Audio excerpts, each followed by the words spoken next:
¿Cuáles son las causas de la osteoporosis? Porque los dedos se arrugan en el agua. ¿Cómo se cultiva el cacao? Presentamos Oigamos la Respuesta, el podcast de preguntas y respuestas del Instituto Centroamericano de Extensión de la Cultura, ICQ. Iniciamos en San José, la capital de Costa Rica, donde el señor Rommel Araya Martínez dice: quisiera saber más sobre Carl Schmitt, el herpetólogo que, según se cuenta, documentó los síntomas después de ser mordido por una serpiente que finalmente le causó la muerte.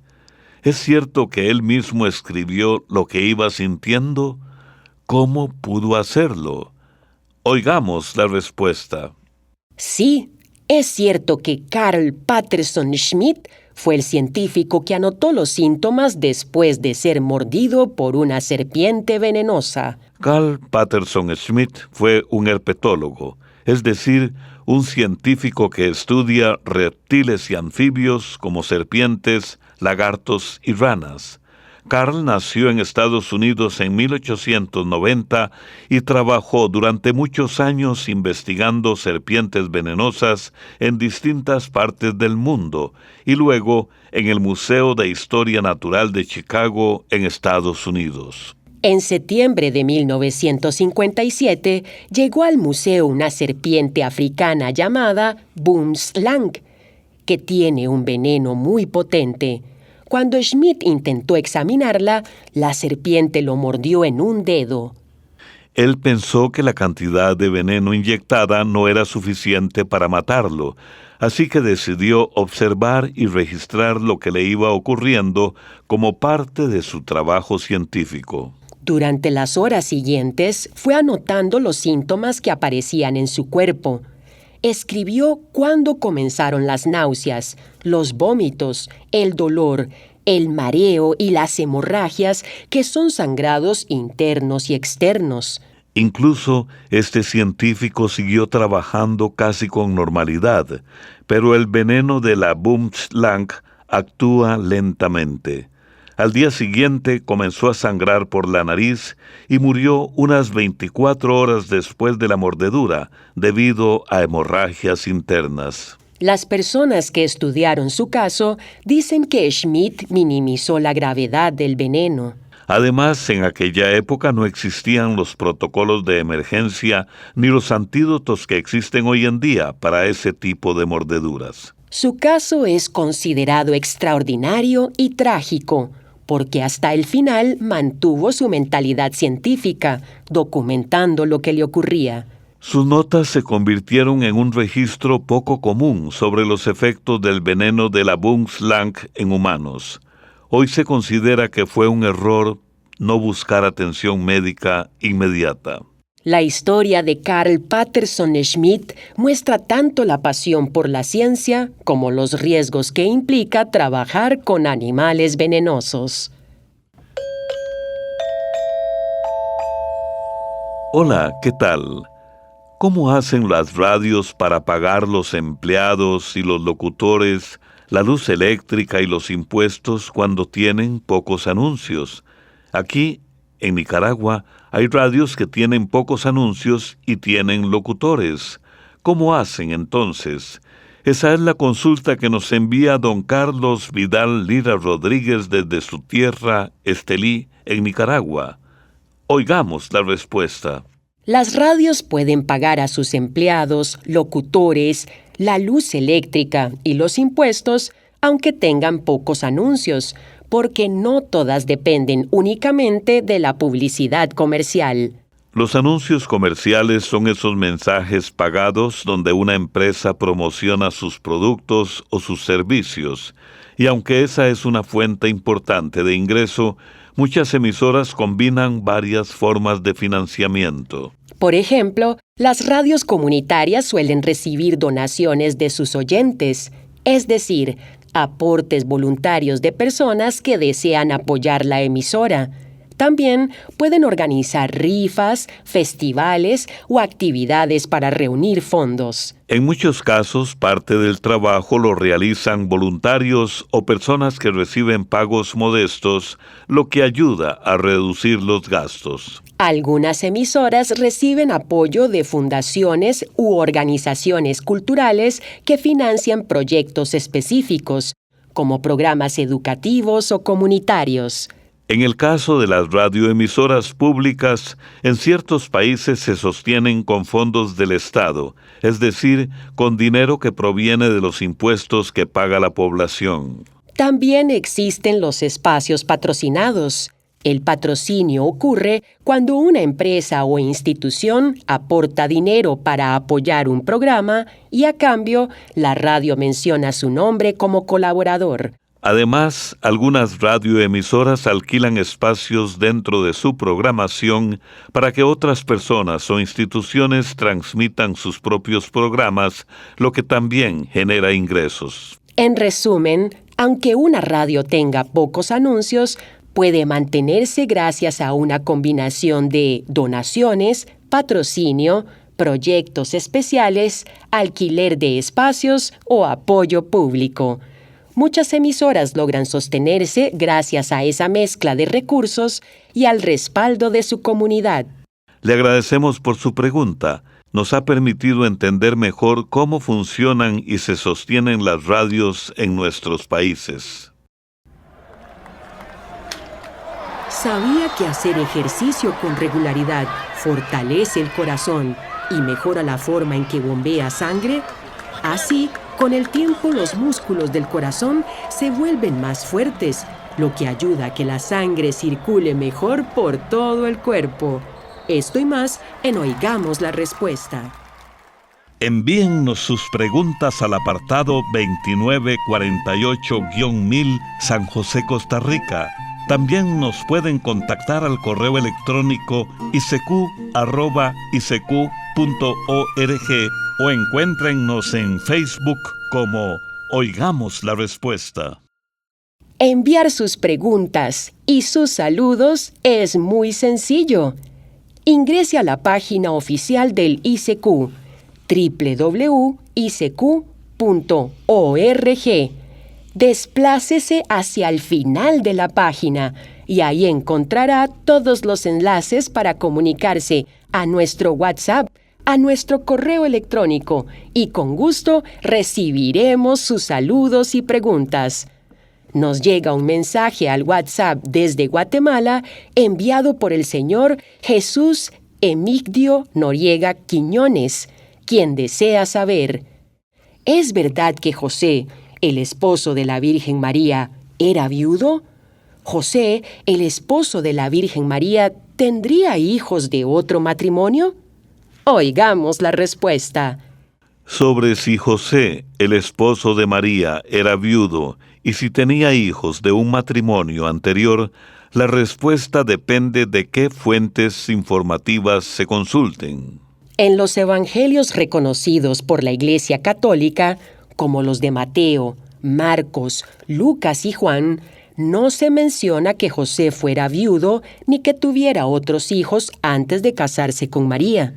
Estos textos cuentan simplemente que un ángel se le apareció en sueños a José para explicarle que María esperaba un hijo por obra del Espíritu Santo y que José la recibía en su casa como esposa.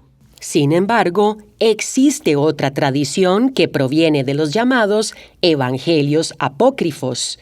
Los evangelios apócrifos son escritos antiguos que hablan sobre Jesús, María o José, pero que no fueron incluidos en la Biblia oficial que reconoce la Iglesia Católica. La palabra apócrifo significa oculto o no reconocido oficialmente.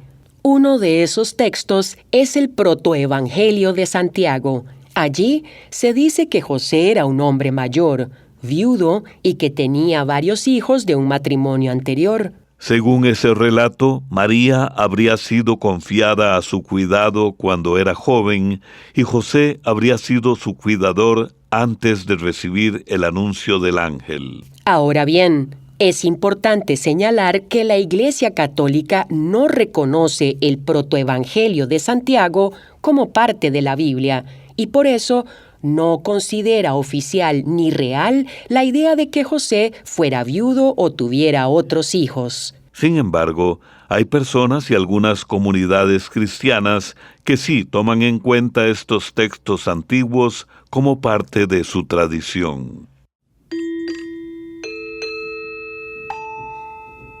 Comuníquese al WhatsApp oficial del ICQ, código de área 506, número de teléfono 84 85 54 53.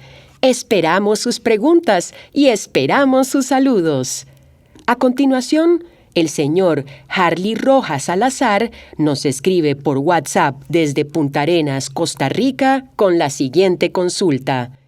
Quisiera saber cómo funciona el llamado séptimo sentido o tacto remoto, que se está estudiando en Inglaterra, según la investigadora Elizabeth Versace, y qué importancia podría tener en el desarrollo futuro de la robótica. Oigamos la respuesta. Le contamos que, como usted comenta, existe una investigación en Inglaterra sobre lo que algunos llaman tacto remoto, pero aunque suena como si fuera un poder misterioso, en realidad se trata de la capacidad del cerebro para anticipar lo que puede haber cerca, incluso antes de tocarlo directamente. Cuando hablamos de anticipar, nos referimos a percibir algo un instante antes de que ocurra por completo, como cuando usted acerca la mano a una pared en la oscuridad y sin verla siente que está muy cerca. Y la palabra remoto se refiere justamente a la capacidad de sentir algo sin tocarlo directamente. Algunas personas han llamado a esto séptimo sentido. Tradicionalmente hablamos de 5 sentidos: vista, oído, olfato, gusto y tacto. La ciencia también reconoce un sexto sentido menos conocido, llamado propiocepción, que es la capacidad del cuerpo para saber en qué posición están nuestras manos, piernas o cabeza sin necesidad de mirarlas. Por ejemplo, usted puede tocarse la nariz con los ojos cerrados gracias a esa capacidad. La investigación sobre el tacto remoto está siendo realizada por Elizabeth Versace, psicóloga de la Universidad Queen Mary en Inglaterra, junto con el investigador Sheng Shi. Cuando los dedos presionan la arena, se producen en los dedos pequeñas vibraciones como ondas diminutas que viajan hasta objetos que están escondidos debajo de la arena y regresan a los dedos. El cerebro recibe esas señales y sabe que hay algo debajo, casi como si lo estuviera viendo. Algo parecido ocurre con algunas aves que viven en la costa. Ellas pueden detectar alimento bajo la arena usando el pico gracias a esa sensibilidad a las vibraciones. El tacto remoto podría ayudar en el futuro a mejorar robots y máquinas que exploren el fondo del mar, realicen excavaciones arqueológicas o incluso apoyen procedimientos médicos. Como vemos, este séptimo sentido es una demostración de lo extraordinario que puede ser nuestro cerebro al interpretar el mundo que nos rodea.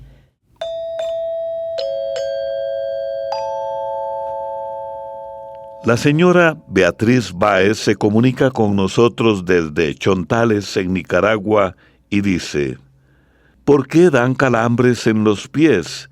¿Qué medicina natural es buena para quitar los calambres? Oigamos la respuesta. Los calambres son contracciones involuntarias y dolorosas de los músculos, es decir, es cuando el músculo se aprieta o se endurece de repente sin que la persona lo quiera, y eso provoca dolor y dificultad para mover esa parte del cuerpo. Pueden aparecer por varias razones, como el cansancio muscular, la deshidratación, la falta de minerales como potasio o magnesio, una mala postura, permanecer mucho tiempo sentado o de pie, o después de hacer un esfuerzo físico. En algunos casos también pueden relacionarse con golpes, inflamaciones o problemas de circulación.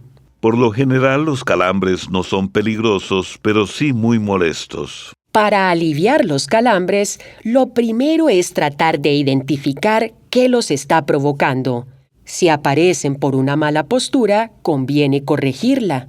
Si los calambres nos dan después de hacer ejercicio o trabajo pesado, puede deberse a la pérdida de los minerales que ya mencionamos. En ese caso, se aconseja tomar bebidas de las llamadas electrolitos, que cuentan con estos minerales.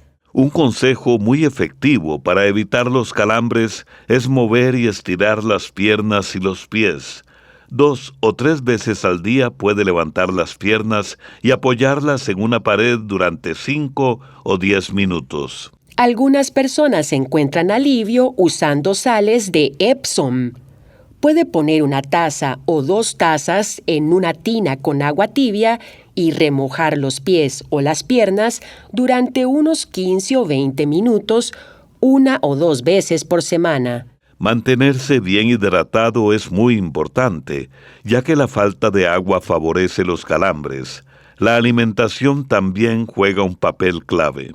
Consumir alimentos ricos en minerales como banano, espinaca, papa, aguacate, lentejas y remolacha ayuda al buen funcionamiento de los músculos. Mantenerse bien hidratado es muy importante, ya que la falta de agua provoca los calambres. La alimentación también juega un papel clave. Consumir alimentos ricos en minerales como banano, espinaca, papa, aguacate, lentejas y remolacha ayuda al buen funcionamiento de los músculos. Finalmente, es importante descansar bien y evitar permanecer muchas horas en la misma posición. Levantarse y caminar unos minutos cada hora ayuda a activar los músculos y mejorar la circulación. Si los calambres son muy frecuentes o no mejoran con estos cuidados, lo más recomendable es consultar con un médico para identificar la causa. ¿Sabía que la capa de hielo más grande del planeta está en la Antártida? Es también el lugar más frío y ventoso de la Tierra. Ahí las temperaturas pueden llegar a bajar hasta los menos 89,2 grados Celsius. Esto y más en Oigamos la Respuesta. También pueden contactarnos a través de un mensaje de WhatsApp al teléfono código de área 506, número 8485-5453, o háganos sus preguntas al teléfono código de área 506, número 22 25 52 38, o al número 22 25 53 38. El señor Freddy Neftalí Rodríguez escribe desde la ciudad de Aguachapán, El Salvador, y nos hace llegar su inquietud por WhatsApp. Siempre he querido saber sobre las leyendas salvadoreñas, como la ciguanaba, el cipitío y la carreta chillona. Mi pregunta es, ¿realmente se trataba de malos espíritus? ¿Y cómo es que, según los relatos, podían aparecer al mismo tiempo en distintos lugares del país si se habla de ellos como si fueran un solo ser? Oigamos la respuesta. Las leyendas salvadoreñas como la ciguanaba, el cipitío y la carreta chillona no surgieron como malos espíritus reales, sino como relatos populares que buscaban, sobre todo, enseñar algo. En muchos casos, estas antiguas leyendas servían para corregir conductas de los niños o los adultos, advertir sobre ciertos peligros o explicar sucesos extraños que no se comprendían. Por ejemplo, la ciguanaba se describe como una mujer muy hermosa que se aparece a los hombres mujeriegos o trasnochadores. Según la leyenda, cuando el hombre la sigue, creyendo que es una mujer atractiva, Ella se voltea y muestra un rostro espantoso, a veces con forma de caballo o calavera, dándole un susto de muerte. Esta historia de la ciguanaba se contaba para advertir a los hombres sobre lo que les podía pasar por andar borrachos y engañar a su esposa con otras mujeres. El cipitío, por su parte, se dice que aparece como un niño pequeño con una gran barriga y un sombrero ancho, que anda descalzo y camina con los pies al revés. Se dice que el cipitío es travieso, que lanza piedritas a las muchachas y que le gusta perder a la gente en el monte. Más que un espíritu maligno, es una figura pícara que ha existido dentro de las creencias salvadoreñas por generaciones. La carreta chillona, en cambio, se relaciona con la muerte. Se cuenta que por las noches se oye el ruido de una carreta que avanza sola por los caminos, anunciando desgracias. En tiempos antiguos, cuando no había luz eléctrica ni comunicación rápida, cualquier ruido extraño en la noche podía dar origen a este tipo de relatos. Muchas de estas leyendas surgieron de la mezcla de creencias indígenas y españolas durante la época de la colonia. Luego se fueron transmitiendo de boca en boca por toda la región centroamericana y por eso estos personajes se aparecían en distintos lugares al mismo tiempo, cuando en realidad eran relatos populares que cada comunidad hacía suyos, a veces cambiándoles de nombre. Esto fue Oigamos la Respuesta, el podcast de preguntas y respuestas del Instituto Centroamericano de Extensión de la Cultura, ICQ.